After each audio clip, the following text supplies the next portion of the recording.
Welcome to the Business of Pharmacy podcast, where we explore the business of pharmacy through candid, in-depth conversations with the industry's top leaders. Every Monday, tune in for insights and stories you won't find anywhere else. I'm your host, Mike Koelzer.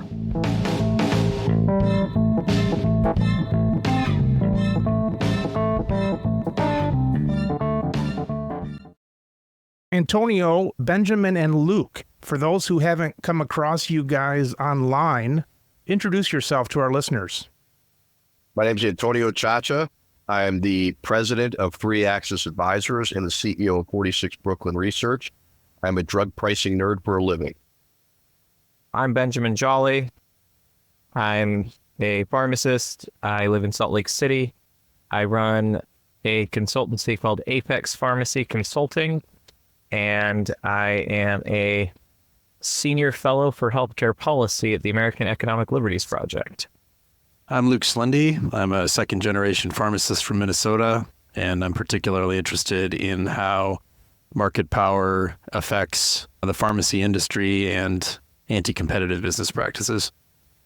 So I'm at work today screwing around, and I'm watching some of these Senate hearings and congressional hearings. And I was listening to something yesterday, too. I forget what it was. And the whole damn time, they'd ask a question, and these people would say, Senator. Before every response, they'd say, Senator. It was annoying and frustrating because these people didn't say anything. Tomorrow morning, 10 o'clock, there's this congressional hearing, right, for the pharmacy benefit people. Are we going to see all that stonewalling stuff going on? Or if they do that, is there going to be big trouble? So tomorrow, the 3 CEOs of the largest pharmacy benefit managers will be testifying in the House of Representatives Oversight Committee. The Oversight Committee today is going after Secret Service and issues that have to do with the assassination attempt on candidate Trump. And Same committee. And tomorrow, they will turn their attention to the world of prescription drug pricing and ask the big 3 CEOs of the large PBMs, how is it that they operate? And might they be engaged in certain practices that run afoul of the expectations of Congress? All right, so they're going to get up there and say no, and everybody says, okay, that's a wrap. What are these guys going to say? They're going to stonewall the whole time. They're not going to say anything of substance. And when they don't say something of substance, is that proof to the Oversight Committee that they're just more obfuscation and smoke and mirrors and things like that? Is it almost a good thing that we don't get a lot from them? I would argue that we'll probably see a lot of context-free information from the big 3 PBMs. The truth is, on paper, PBMs provide a tremendous savings and service to the overall healthcare delivery system. But that exists in a context-free world. What we know about PBMs is they provide a significant amount of savings of artificially inflated prices of medicines that they are partially responsible for inflating in the first place. My pessimism about the hearing is that the system has become so complicated that committee members who are very well-intended are focused on a lot of other things, including assassination attempts, coronavirus, et cetera, that as somebody who spends every waking hour learning about the maze of drug pricing, even I don't have all the answers. And so in many ways, the complexity of the system has left not just committee members in the House, but really any policy or any regulatory agency relatively under-equipped to do their necessary role of oversight and accountability.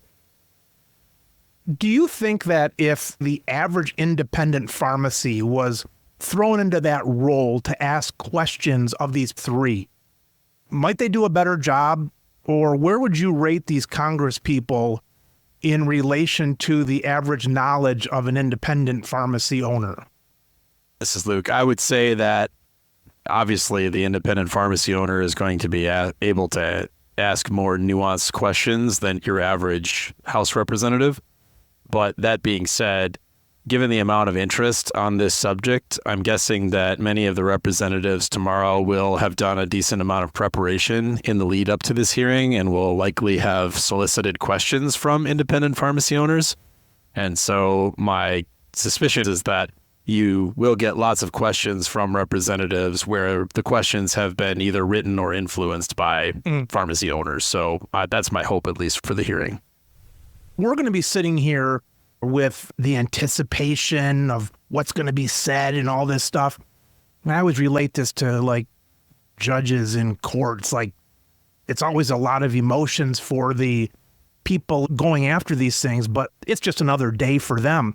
Is this just another day for Congress? I mean, the emotions that we want to bring to it, it's like, this is just another thing for these kind of hearings. Is this up a notch or is it just an average day of questioning?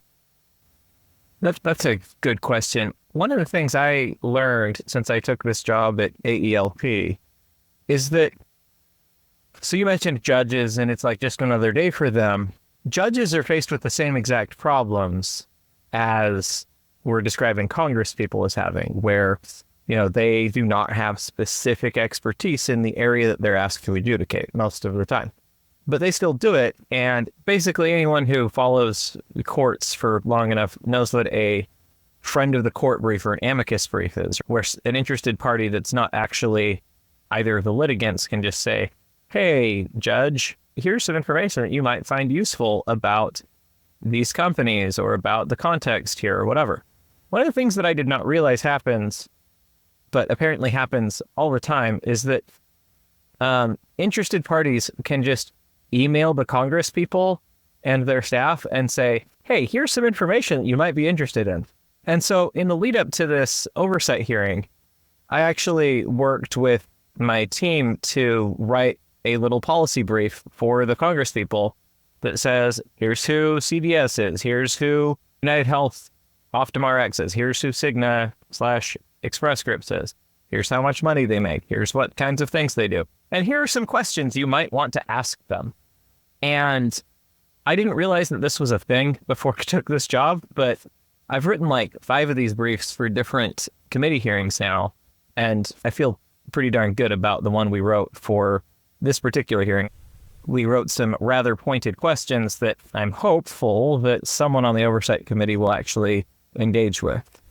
Benjamin, might there be 30 companies sending in the same stuff you sent to them, or does yours float to the top for any reason? It's really just, do they align with our policy goals? Like AELP is devoted to breaking the power of monopolies. So yeah. If a congressperson is interested in that, then great, we float to the top for that congressperson. Otherwise, there's written testimony submitted by the witnesses. There's information submitted by the companies themselves that are getting scrutinized here.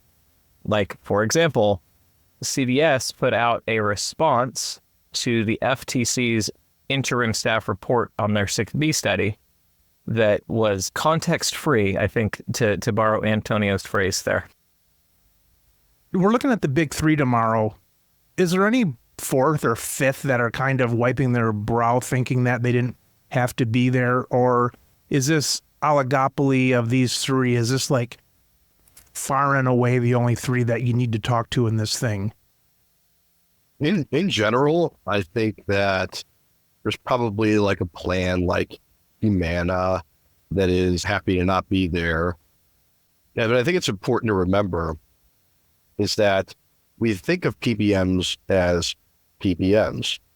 So we think of 3 companies that make up 80% of the PBM marketplace. The reality is that a number of large health plans will outsource and white label different services and functionality that large PBMs offer. You can think about Prime Therapeutics. They use ESI's rebate aggregator. They use ESI's pharmacy network contracts in certain states. So you have competitors in name, but in practice, many of the quote competition are relying upon core functionality from the big 3 PBMs. So while it might appear as though 3 PBMs make up 80% of all transactions, You move a layer up to the GPO level, the rebate aggregator, you'll find that 3 companies make up around 95% of that marketplace. And other, quote, competitor PBMs are essentially subcontracting to those large 3 to provide rebate aggregation services and manufacturer negotiations.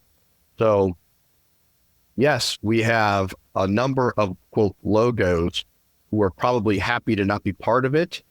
But the reality is that indirectly, almost every PBM will be represented in some way, shape, or form by the big 3 CEOs being there tomorrow. All right. So these CEOs are sitting there. Put yourself in the shoes of the Congress people. What questions are you going to ask them? And then you guys being devil's advocates to each other, what answer are you going to give as the PBM? And where does it go from there? Does it pull the wool over the eyes of these Congress people, or what happens after a response like that?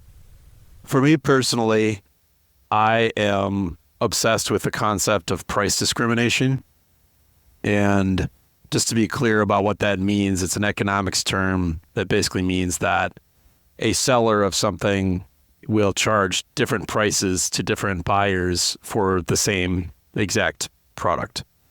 And in pharmacy, we're not talking about one hamburger compared to a different restaurant's hamburger. I mean, we have the FDA that ensures that a product, if it has the same National Drug Code or NDC code and it has the same lot number, I mean, we are literally talking about identical products. So it's kind of an economist's dream from a perspective of you have products that are completely identical to each other at the NDC level.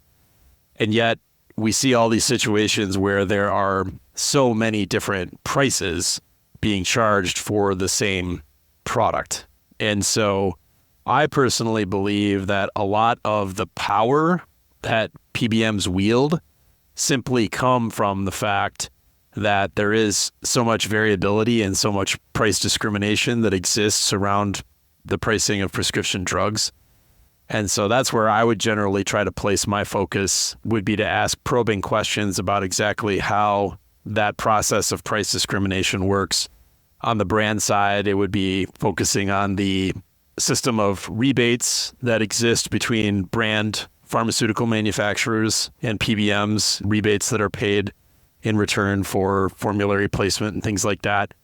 You have variable rebates off of a list price that create a tremendous amount of price discrimination on brand drugs. And then on generic drugs, there's different dynamics at play. But again, as has been shown very avidly in a lot of the 46 Brooklyn and 3-Axis Advisor reports, that PBMs on the generic side, PBMs really ultimately have control over the pricing of the product. And they use that pricing power to price discriminate in a very elaborate way, really charging any price on any given product to any buyer in any way that they can kind of manipulate it for their own benefit. So I would try to focus my questions around the concept of, why are there so many different prices for an identical product? And see what they say.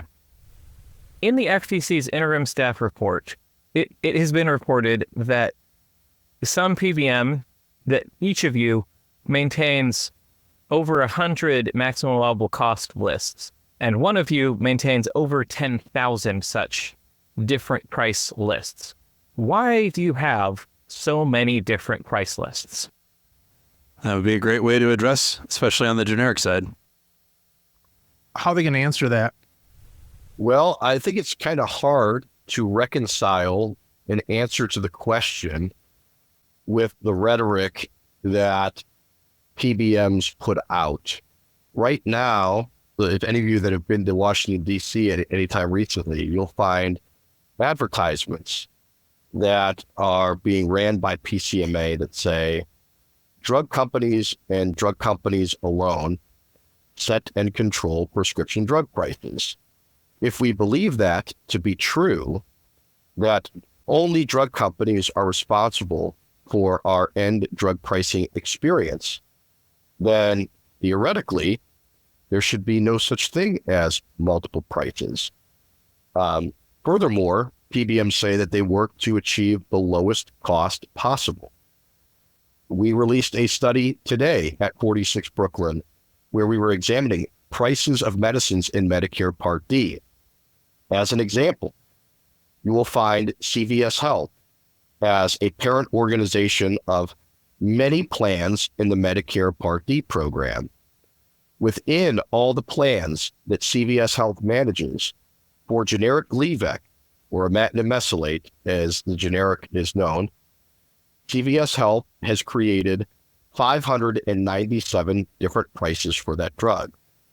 The ranges of those prices go from over $2,000 per prescription all the way up to over $8,000 per prescription. Mind you, this is a drug that is sold by Mark Cuban and Costco for less than $40 a prescription.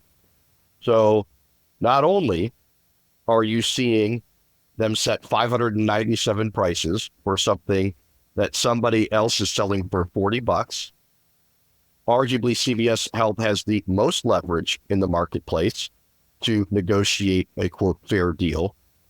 But I would ask the question, if drug makers and drug makers alone are the ones who set and control prices, and if you, in fact, are always working to get the lowest cost possible, how can you explain 597 prices for the same drug across your parent organization when the lowest of them is 66 times higher than companies who are significantly smaller and maybe less sophisticated than you?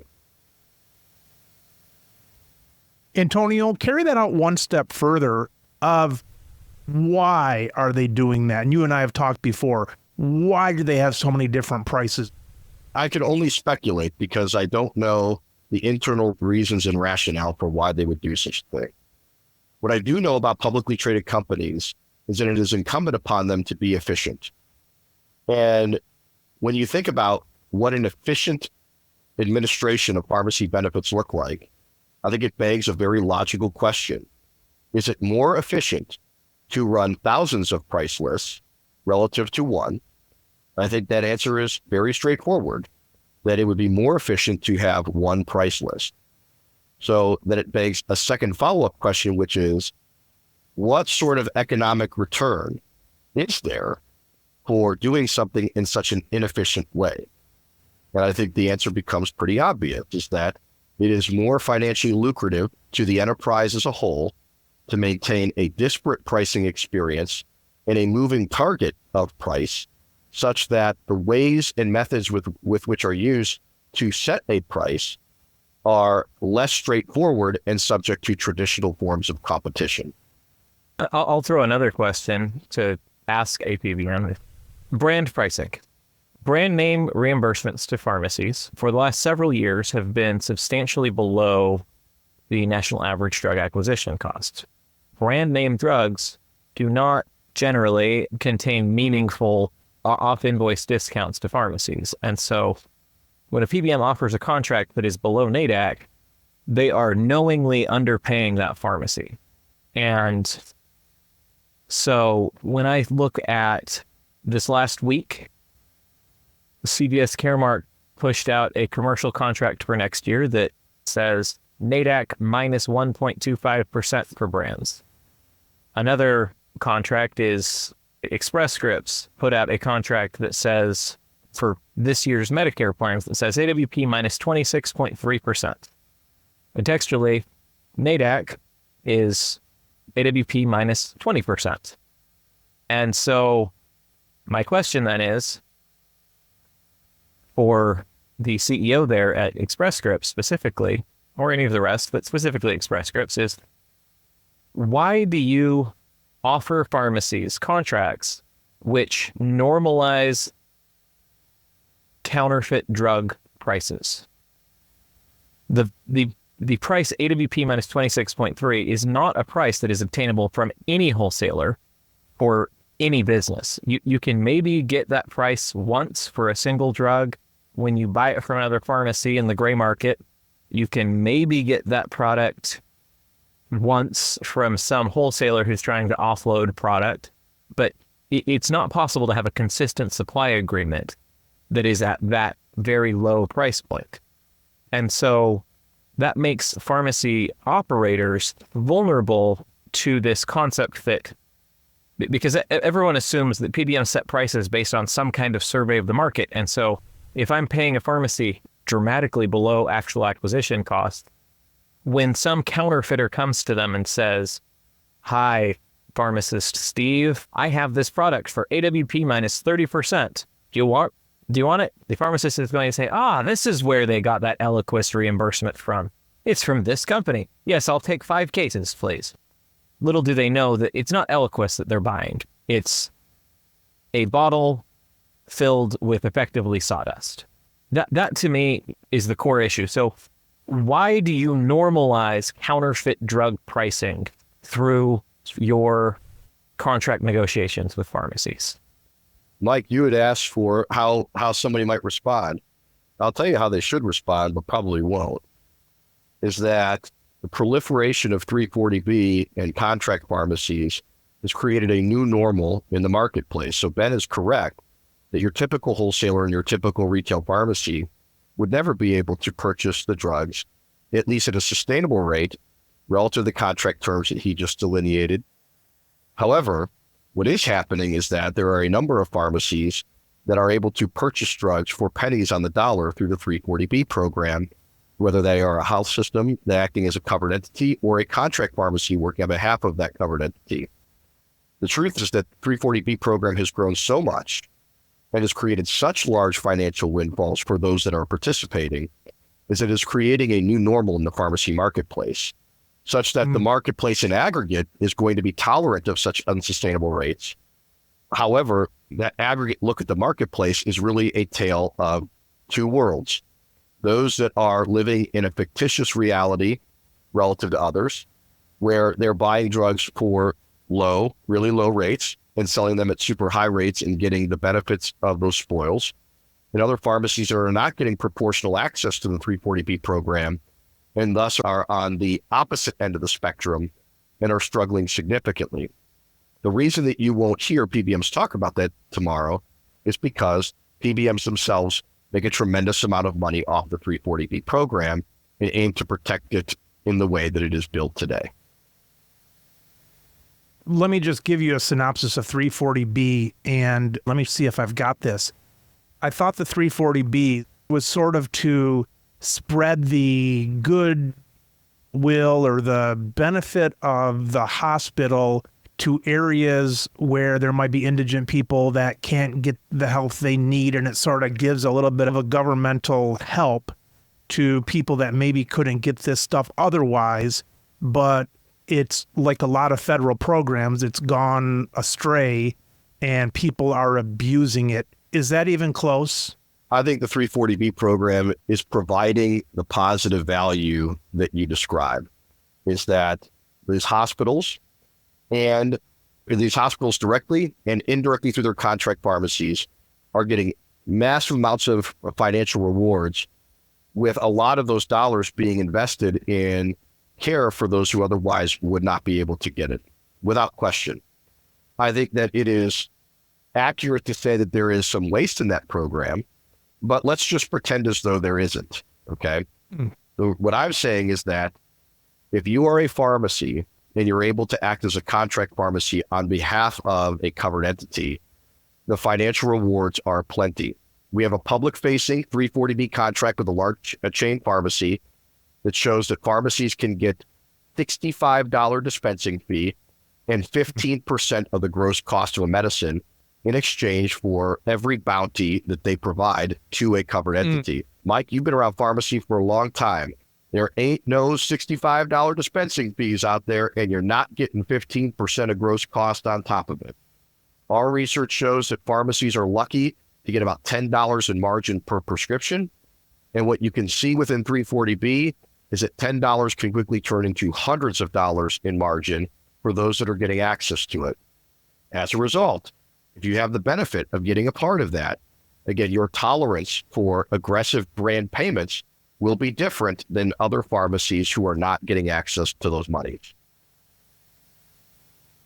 All right, so let's say, Antonio, that there's let's just for the sake of argument, let's say there's not a lot of abuse. Let's say the program itself is a big profit maker for people involved, notably the PBMs themselves. What does it take to not stop nefarious things, but just bring the program into line with regular economics? Who's going to do that if it's not just the general public? Because the PBMs make out, the customers / patients make out, the pharmacies make out, manufacturers are still getting their drugs out there. Who's smart enough or cares enough in the general population to make a change? In general, who's going to raise this awareness up to the legislator and teach them about this? That is a whole hell of a lot more complicated, and it seems like there's less victims, or not as easy to see the victims as the monopolies of the PBMs in just the general things, not 340B. Well, this is where I want to bring it back to the discussion we're having, which is PBMs have effectuated a very inequitable experience in the marketplace. They're providing different prices to different people. They're providing different compensation to different people and on different drugs. Yeah. And so really what's happening in pharmacy in an aggregate sense is that there's a highly differentiated experience from pharmacy to pharmacy based upon certain access to special drugs or special treatment that other pharmacies are not able to receive. What we see is that public policy sometimes can be that determinant. But what we also see is that PBMs can effectuate that different reality as their role as price setter and price taker. PBMs have a competing interest in the pharmacy marketplace and have every incentive to try to create a different reality for competitor pharmacies relative to their own. Furthermore, they have every incentive to try and take liberties with the plan sponsor who's ultimately paying the bill. I mentioned 340B as an answer to Ben's question, but again, part of a larger theme that I think we need to be talking about in pharmacy is that your pharmacy's experience is different from Ben's pharmacy experience. And every pharmacy in the marketplace is dealing with a different reality that oftentimes has financial rewards that have very little to do with the underlying quality of the service that pharmacist and pharmacy are offering, but instead are a result of circumstances, whether or not they are a favored pharmacy of the PBM or a favored pharmacy of public policy, is that we have a system that does not push true value-based compensation, but instead effectuates very different realities that have very little to do with the quality of the pharmacist or pharmacy involved. Maybe this is too simplified, but you take that away, now you've taken away the benefit to the customer, because if I'm competing with somebody across the street from me and I know now that we're making the same amount of money, I might give better service. But if I'm raking in 100 times what the people across the street are, and I can sit in the back of the pharmacy and smoke my cigar, the customer / patient gets hurt. Is that any part of that discussion of why you want competition still in the market? I think the issues that you see with pharmacy closures and pharmacy staffing are a natural fallout of this problem. Financial rewards are not reaped based upon the quality of the service that's being offered or the degree of customer service that is being provided to a patient. Instead, much of this marketplace has been arranged for the entities that are doing the arranging and not necessarily a reflection of the demands and desires of the patients themselves. I cannot emphasize how important what the dynamic that Antonio was just describing, in that I think most people would say that they are in favor of competitive markets, but then the question becomes, what is it that we're actually competing on? And I think a lot of naive pharmacists, including myself, when I was younger, would have believed that we were competing on things like service and access and relationships with patients and things like that. Unfortunately, due to just general industry consolidation, monopolization, plus perhaps perverse incentives that are built into some government programs that we've discussed, we basically have built a business model where the only meaningful competition exists in who can buy the drugs for the cheapest amount and turn around and sell the drugs for the highest amount. And so 100% of the game is oriented around creating that delta or that spread between buy low, sell high, and frankly, the service and the access and all these other things are just simple externalities. They really don't matter at all in terms of the way that we've structured these markets. And so, as Antonio stated, these outcomes that we're seeing with respect to worker unrest, chain pharmacies, independent pharmacies closing, entire geographies in the United States that in a rational marketplace would absolutely have a pharmacy in that geography now are not. And so there's this concept of pharmacy deserts and lack of access. And again, I absolutely view all of that as downstream of the fact that we've turned pharmacy into completely a buy low, sell high business. And it's an inevitability when you do that, that we're going to favor those that can buy lower and sell higher, which specifically is going to be organizations that are generally larger, more consolidated, have more access to proprietary pricing information. And of course, that's what we see. And then we also see these unintended consequences of government programs like 340B, where if you're, one of the special anointed pharmacies that's able to purchase drugs at abnormally low prices, that is, again, going to give you a significant advantage in the buy low, sell high mentality. I really take issue with this consistent pattern of PBMs putting out studies where they make claims about counting independent pharmacies. I just want to be really clear in that they never provide any actual details with respect to exactly which pharmacies are closing and which pharmacies are opening. They just point to totals at given points of time and then come to conclusions. I am someone who interacts with databases related to how many pharmacies there are, whether it be the NPI database or the NCPDP database.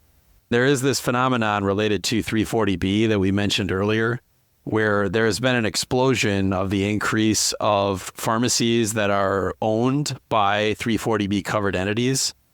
And with very few exceptions, for whatever reason, when it comes time to categorize themselves in databases, these pharmacies, which are owned by hospitals, health systems, federally qualified health centers, almost always code themselves as independent community retail pharmacies. And so they are getting counted as new independent pharmacies that are opening all the time. And I can tell you that they are not. That is a deliberate misrepresentation of what constitutes an independent pharmacy. And so I'm going to be trying to do some work on this and maybe putting some data out where people can look at individual pharmacies and come to their own conclusions. But I did want to specifically address, because recently there's been another round of PBMs making claims about whether pharmacies are opening or closing or whether there's been a stable amount of independent pharmacies. And this is one way that the data is massively skewed and massively misrepresented. And I just want people to know that. I think one of the things that probably unites the three of us as guests on this call is that we all, I think, would like to move to a place where there basically is a quote unquote market clearing price for a drug. And that is a single price that all market actors would have access to. And if you get to a place where that is no longer a variable, the ability to buy lower or sell higher is no longer a variable, that would return the pharmacy profession to a place where we actually are competing on things like service and access and taking care of patients. But until we fundamentally change the business model away from one of price discrimination and just the ability to buy lower and sell higher, these outcomes are not going to change. There are other places in industries where there are indexes, gas prices. You can actually see them up on the sign down to the 10th of a penny, how much those are. And similar to the prime rate and Visa and MasterCard, where you're all dealing with something that's very indexed, and then the profit of that comes from fees, not the way the PBMs define fees, but actual real fees and small percentages that are all based off of a basic index available to anybody. Yeah, I mean, this is a standard populist demand from the late 1800s. The demand to have a publicly posted price for services that are to be rendered is a standard populist demand. And it dates really to like railroad regulation. I think that your robber baron era railroad companies are a really great analogy to what PBMs do. They would have a different price for every farmer that wanted to ship on their rails. And I mean, I think it's not accidental that in the world of payments, like credit cards, debit cards, etc., those are described as rails. You move the money across the debit card rails. You move the money across the credit card rails. In pharmacy, we move all of our payments across the PBM, NCPDP rails. They are very similar to the railroad companies that would charge different prices, give secret rebates here, there, and everywhere. There was no publicly posted price. Congress created laws that forced companies to set rates and publish those rates. People would be able to be certain that they were accessing the same rates. This is where the concept of a common carrier comes from, is that same era. One of the issues that I perceive in pharmacy is that there are no prices. Like, there are amounts paid, but there are no publicly posted accessible prices for drugs. Because the price that is paid, the cost that is paid for a drug, is a different amount for every PBM pharmacy drug combination. And how much money each entity makes is different. And even based on the patient, like, is the patient in the deductible phase or not? Do they have co-insurance or co-pay? There are so many different amounts to be paid, so many different price lists, that there effectively are no prices, which is very reminiscent of what we saw with the railroad barons. And one of the things that I think is also significant about that same era, that same kind of issue, one of the possible solutions is so-called structural separation, where you say, look, if you're going to be this kind of company, you cannot be this other kind of company. And in banking in the 30s, during Great Depression, one of the perceived issues was that people were taking a deposit bank and using that to fund an investment bank. And so they were taking my money that I'm saving up for my house and using it to bet on Wall Street. And the law that created out of that was called Glass-Steagall. It said you can't be both an investment bank and a deposit bank. A community bank and an investment bank have to be two separate lines of business. You have to raise your money in a separate way. And I think that in pharmacy and in healthcare generally, we would really benefit from what I'm going to call a Glass-Steagall for healthcare, where we say, to borrow Antonio's term, you can't be a price setter and a price taker. Or to use a different term, you can't be paying people with other people's money, i.e. an insurance company or a PBM, and also be a provider, a physician, a hospital, or a pharmacy, because the opportunities for you to manipulate the market to your own end, to your own benefit, at the expense of both the providers and the people that are ultimately paying you, your clients, are far too prevalent. And so I think that as a matter of public policy, the big solution that I see is that you should not be able to be in both markets. You have to be two separate companies. You can't be Express Scripts that owns a Credo Specialty Pharmacy and Express Script mail order. A Credo Specialty and Express Scripts can be one company. Express Scripts PBM can be another. Similarly with CVS and Caremark, as the same company is the same concept, you would cut it along that line. Caremark, but not their mail order pharmacy, can be one company. CVS on the other side. That I think is like the big policy fight that I think is like the solution to a lot of this. Is most of the incentive to play these games goes away, in my mind, if you do make that separation and you say you have to be two separate companies. Could be wrong, but that's how I view the world. If the PBMs try to dumb this down and they're going to try to pull one over on everybody and say, well, of course there's a different price. We can't speak to all the thousands you claim, but of course there's a different price. We're the big three and we get the best prices. would they not do that because that's digging their own grave? Could then the Congress say, well, that's why we're trying to break you up? If it's as simple as you say that this is just a quantity discount and nobody else can compete, that's good enough reason for us to get in here and break this up.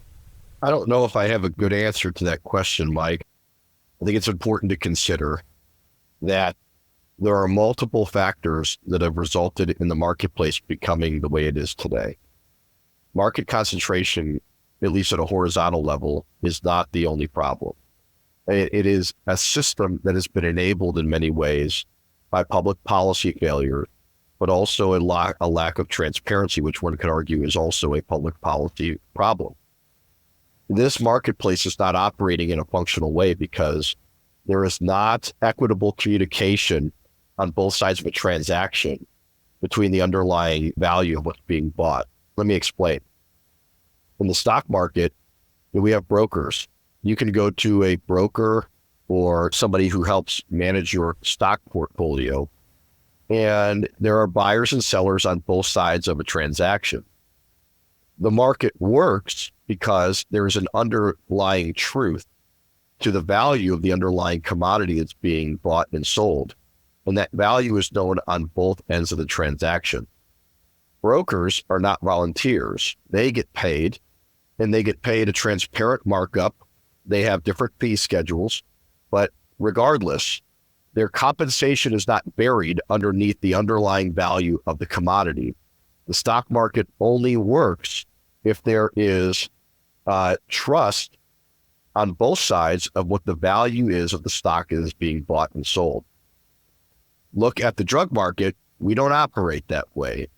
The companies that we hire to essentially get us to help us buy and sell medicines are burying their compensation in the underlying cost of the drug and doing so in a conflicted manner. If the broker made more money off the selling of one stock versus another and could hide their compensation, we would obviously say that, well, of course, a broker is not going to have our interests at heart. They're going to want us to buy and sell the stocks that provide the greatest value back to them. And since their compensation is hidden, who cares? We should be applying similar fundamentals to the buying and selling of medicines and using PBMs as an intermediary in that fashion. This is why I like what the cost plus pharmacies are doing, not just Cuban, but the independent pharmacies as well. There is an acknowledgement that there is a conflict if I'm just inventing the prices of what it is that I'm selling you.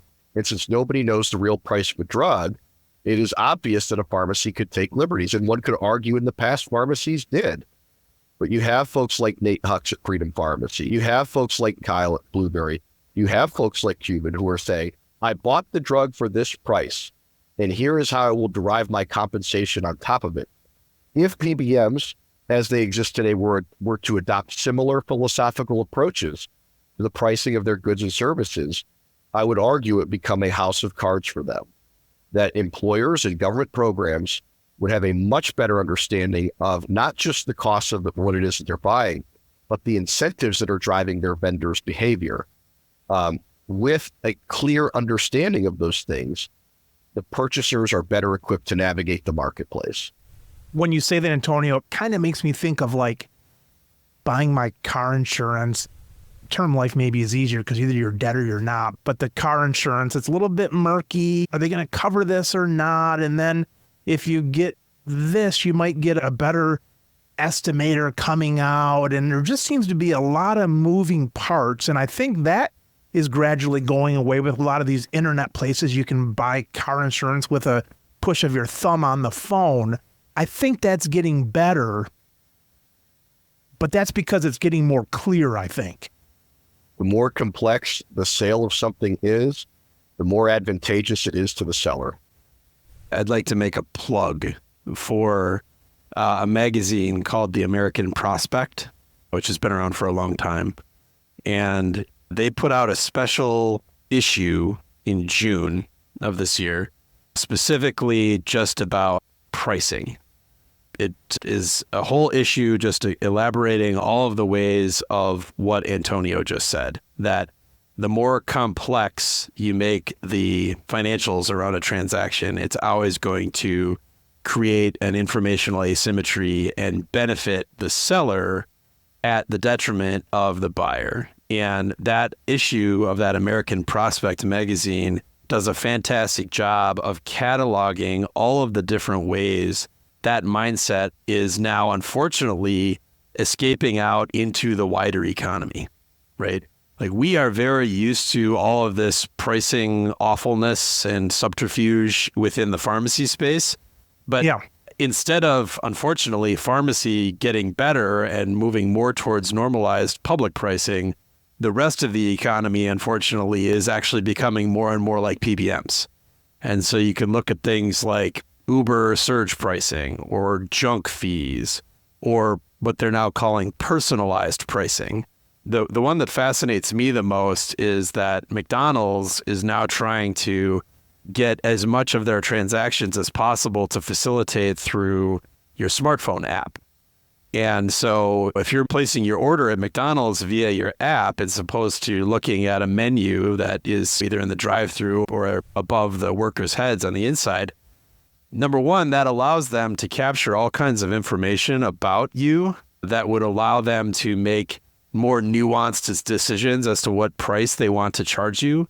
But then also, if all of the pricing is available only on your phone, then that makes it very easy for the four of us to all go to McDonald's and be charged 4 different prices for the same thing. Because there is no more board that is static that we're looking at on the screen. So unless we are like explicitly talking to each other, we don't even know if we're being charged different prices for our hamburgers at McDonald's. And this whole idea of trying to run everything through the app and kind of creating this informational silo where you only see prices that are applicable to you is something that terrifies me. And it kind of feels like something that's like very PBM-ish, but is now escaping out to the rest of the economy. So again, I really want to plug that issue from the American Prospect magazine around pricing. And I just think it's really important for us to all keep an eye on this across every industry, and to really bring back that concept of what Benjamin said earlier about the importance of public prices, that is a singular price that everyone can see and everyone pays. I mean, that is something that is, I would argue, fundamental to American belief in markets. And if we don't have public prices that everyone pays, then it kind of just descends into misery. And ultimately, I think that system will collapse. That's really fascinating, Luke. I didn't think about it that way. I didn't think about that as not seeing the board on those. I know Wendy's had bad press about a month ago because they came out and they're going to start having different times of day for different menu prices, which, again, not so bad maybe if you can see the boards and things like that. But there's a lot of, are they going to give that to everybody? And then they backtrack and said, well, we weren't going to raise the prices. We were going to lower the prices to everybody. It kind of sounds like the PBMs are doing that whole game. So that's really fascinating. I didn't think about that, not seeing the board. I know some of you have been in front of Congress or the Senate or whatever. It seems like those people are rude as hell, and they're able to be rude as hell. I like to be in conversations where the conversation itself matters. The information that is in the conversation, it sounds like what they're doing a lot of is almost on purpose. They're going to ask a question and cut you off to show power or to show that you're not cooperating and different stuff like that. It almost seems like there's a whole rhythm to that. Antonio, what has your experience been with sitting there? And have you always felt like you were a welcome guest, or did you get some of those arrows shot at you? I think sometimes the theatrics of Congress and politics in general can be nauseating, and in general, I'll just loosely say they're bothersome and unproductive. But I think that in general, Congress having at least a scrutinizing eye and maybe not necessarily want to be friendly, it's a good thing. Sure. This industry is a mess, and I think it is deserving of pointed arrows at everybody. If they had, I don't care if they had wholesalers, drug companies, PBMs, pharmacies, independent pharmacists, I don't care. Like, at the end of the day, the system is designed today is totally inadequate. And I think that it needs significant change, whether that's public policy or market-based solutions or both. But regardless, I don't think anybody should be celebrating what it is we see in front of us today. And so I think the Congress is well within its right to pressure for better answers than what is currently being provided. Now, in my experience, I would consider it very favorable. I came into a hearing with Congressman James Comer, who was running the committee, and Comer has been quite skeptical of the way the PBM industry is designed today. His hearing that he hosted, I got to be a participant in, was very much focused on, I would argue, a lot of the negative aspects of how the PBM industry is operating today. So I've certainly been involved in state legislature hearings where they are not so friendly, but I love that. I'll be totally honest with you. I like the debate. Greg Reibold always says pressure bust pipes. If we don't have good pressure, whether it's me or the next person who comes up to the podium, we'll never get answered. Well, and Tony, you and I have talked about this. One of my biggest complaints, and you mentioned it, is the health insurance brokers, where you've got this really complicated insurance stuff going on, PBM stuff going on, and then you have corporations that are trying to buy this insurance, and you've got these brokers in the middle. The brokers have nice smiles, and they're friendly, and they're taking you to lunch, and they're doing this kind of stuff for you. The last thing you want is a congressional hearing where people are kind of sucking up to people because of who they are, maybe in the corporate world. The brokers are good at that. I agree with you. You need some of those terse comments and things like that, kind of to show them you're not going to put up with their crap and who's the boss. Without question. I mean, the industry is ultimately guided and governed by deception. It's lying about drug prices. Yeah. If I'm a congressional member and I have the CEOs of PBMs coming before me, sure, there's some bones I would pick. But more so than anything, I want information.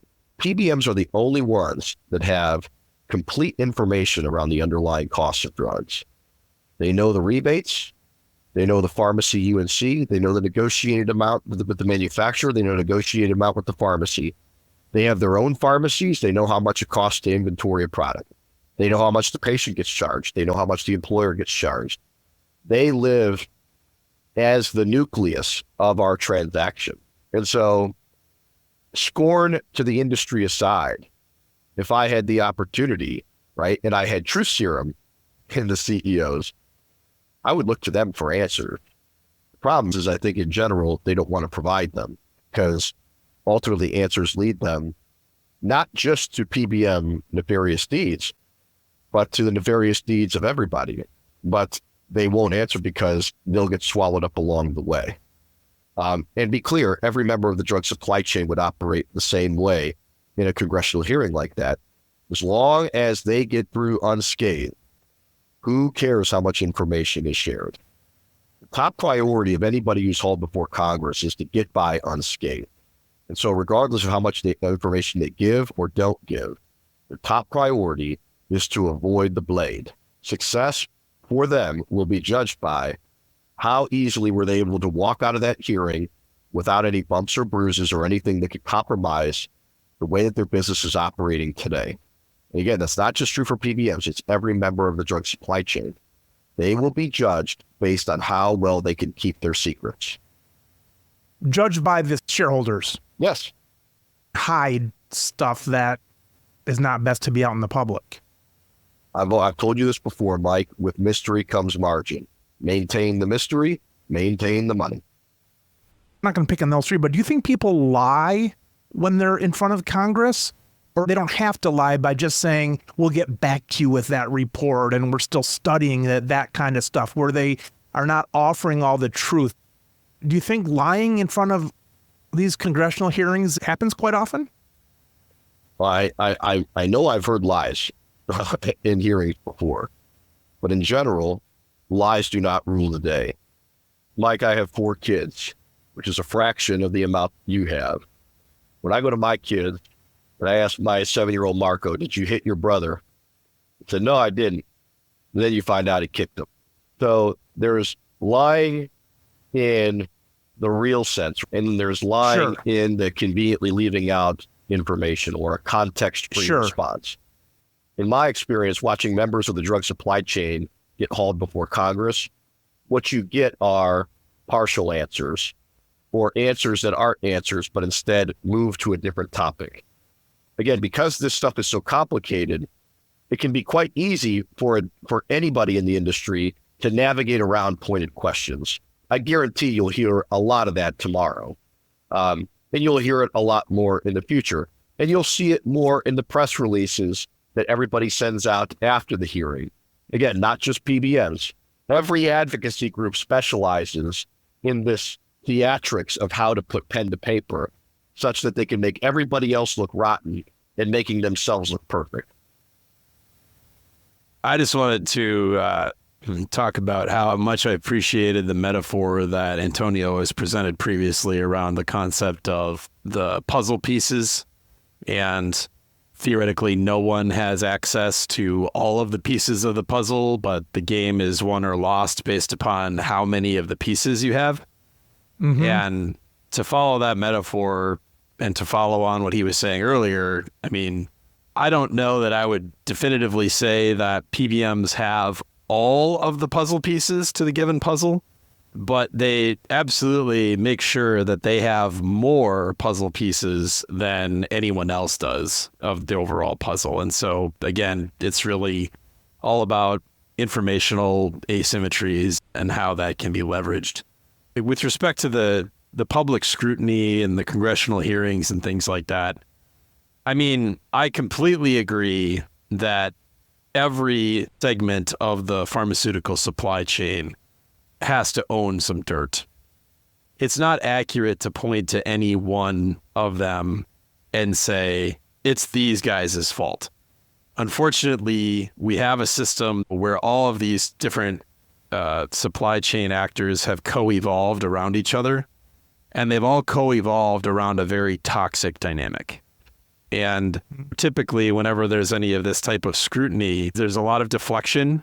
There's a lot of blaming. Well, it's not us. It's the other guys. It's the manufacturers or it's the pharmacies. I mean, it's just, it kind of becomes this circular firing squad. And from my perspective, and when I say we, I view myself as part of the overall supply chain that includes all of that, like the big picture inclusive of everybody, manufacturers, wholesalers, pharmacies, PBMs, health plans, everybody. When I look at the summation of all of that as it exists currently, we, including myself, we are failing the public. And that's just the way that I look at it. I certainly think that it's fair to assign more or less blame to different individual actors within this pharmaceutical industrial complex, but that doesn't change the fact that everybody that's involved at the summation level overall, we as an industry are failing the public, in my opinion. And so I personally try to do what I can to fail less, or to give the public opportunities to spot when they are being taken advantage of or failed or what have you. But for me, I just really don't have much time for the endless finger pointing and deflection, because at the end of the day, the entire supply chain as a whole is just failing at what our mission should be. And so I look at it as more of a truly dysfunctional family where everybody owns their own weird, twisted elements of all of this, as opposed to just pointing to one family member and saying, oh, it's all your fault. So I just wanted to just be clear about that. In these hearings, they try to simplify and deflect and all that stuff. And I think if Congress is doing their job, they really should try to zoom out as much as possible and frame this in the terms of how the entire supply chain, through its perverse incentives and bad behavior, is failing the public, in my opinion. If you think back, I mean, PBMs in the first place came probably because some of our pharmacy forefathers were throwing out price-wise about what they wanted to the insurance companies and things like that. Here's a question. If we all know there's a lot of that in Congress about just getting out unscathed and things like that, what is a congressional hearing? Is it almost like a deposition where they're trying to catch people in a little bit of this and that? And then ultimately, I guess, the committee sends a report report and the Congress people read it and then maybe decide to make a law out of it? I mean, what's the goal of these things if there seems to be so many theatrics? I think that's a good question, Mike. I will speak from experience, having provided question and answer support to several committees at the state and federal level over the years. The truth is they don't have all the answers. So part of the reason they have these hearings is to get more of them. Despite what we might think about Congress, for many things, there are thoughtful, deliberative processes. There are people who are just dug in. There are people who are like members of Congress who, I'm a PBM guy, I'm a health plan guy, I'm a pharmacy guy. Those people don't need any more convincing. They've already chosen their teams. Yeah. But then you have committee members, you have committee leaders, you have staff that are really trying to get to the bottom of what's happening, such that they're better informed to shape public policy around eliminating the things that they feel need to be fixed. So sometimes the theatrics of a committee are for personal promotion. Sometimes a point of a committee hearing is to try to create support, create momentum, such that even though they may know the right policies, they know that their constituents or members of the media don't know enough of the answers. And so they hold hearings such that they can demonstrate the why that they're doing something. One could argue that's politics. I would argue it is. But I don't think that's necessarily the nefarious politics that we usually think of. But I think there's a cluster of reasons why they do hearings like this. But to be honest with you, if you had made me pick one, it is genuine that members of the committee and members of their staff genuinely want more answers for why the system is the way it is. And it's easy for me to watch these things and think I have all the answers, but there's a ton of stuff that if I was a congressperson, I wouldn't know a damn thing about farming or amusement park laws or whatever. I wouldn't know anything about that. And I'm not stupid. I could read body language. If someone is stonewalling, I can kind of tell. And just like the Congress people say, they say, okay, you didn't answer it, that's a no. You were able to pick up on that kind of stuff. So I think a lot more information comes out of it than I realize. It's just that when you know the information already, it seems to be a waste of time. But there's not many things that I know a lot about, except if I was in there for pharmacy stuff. You got to remember, Mike, most of these people didn't know what a PBM was 6 years ago. Everybody's on a little bit of a different learning curve. Those that are advocates for change, those who are advocates against change, and everybody in between. So I think that the fact that so many committees are digging in is indicative of the problems that are plaguing the marketplace that have become more and more obvious. But I also think it's also, hey, the threat of public policy in this space is real. And as a result, they want to make sure that they have the most information possible before they decide on where policy lands. If you guys had to do an opening statement, Luke, I liked yours about we're all kind of to blame in some regard. Would you say that in front of a hearing like that? Would you try to nail the PBMs at the end if you were given some summation tomorrow? Or what method would you guys take on that?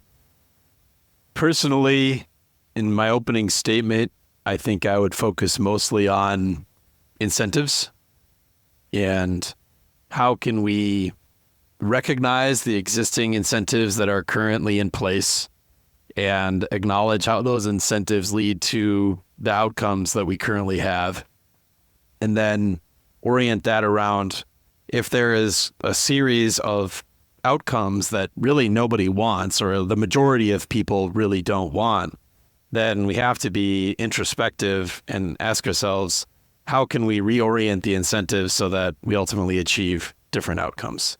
Now, that doesn't necessarily exonerate individual bad behavior. Lord knows there's been plenty of profiteering and just what I would categorize as antisocial behavior in search of just making more money. So I'm certainly not trying to forgive and forget anything that has happened with respect to personal decisions, but at the end of the day, it really always does come back to the incentives. And so how can we simplify? Obviously, everything involved in our supply chain is overly complicated, more than it needs to be. So how can we simplify? And how can we align the incentives such that all of the individual members of the supply chain are doing the original purposes that we need them to do, and the public is receiving the medication that they need to achieve the health outcomes that they need, and they're doing it ideally at a low enough price where everyone in the supply chain can get paid and raise their families and what have you, but the public is spending the lowest amount of money where that is true. Antonio, what would your statement be to this group? First and foremost, I think that a hearing is only effective if we're operating in a world of honesty. And the first thing I would do to level set is to say, look, you say this. However, this is what happened. You say this. However, your company does something else. As an example, you're telling people in Washington, D.C., that drug companies and drug companies alone set prices. Yet I'm staring at Medicare data that you supply to Medicare that says you set 600 prices across the different plans that you run. You say you offer pass-through contracts as a choice to your plan sponsors. Yet what I see here is a postal workers union audit that says that they were in a pass-through contract and you withheld $45 million of discounts. So do you offer pass-through contracts or not? Or do you just do it on paper and then still essentially engage in arbitrage? You say that you treat every pharmacy equally and that independents are doing swell. Well, tell me, who's filling all the $5,000 markup drugs? Is it predominantly your pharmacies or is it those independent pharmacies? Again, not meant to be attacking, although it very much obviously sounds like attacking. But again, discussions are not productive and fruitful if they are not founded in honesty. Yeah. And if they're engaging in this kayfabe, right, or this game of pretend, where, hey, it is not the way it actually is, then it's a waste of everybody's time. At that point, all you can do is try and get things on record that you hold against them later. But even that isn't all that great because, again, the entire relationship is built on lies at that point. So any opening that I had would be about essentially getting rid of the bullshit right out of the gate, right? Right. Say, are we going to have an honest discourse here or are we not? Well, golly, Benjamin, who we lost just a bit ago through a technical glitch, Antonio and Luke, boy, good to have you guys. I told people I was interviewing the big three, and they're like, the PBMs, I'm like, bigger. And they're like, the three major wholesalers, I said, bigger. And they wanted to go for the three chain, I said, bigger. And finally, we laid it to them that you guys, you're the big three in our book. Bless you, Mike. Thank you. Yeah, it's a fantastic opportunity. All right. Thanks for all you do, guys. Look forward to talking again real soon.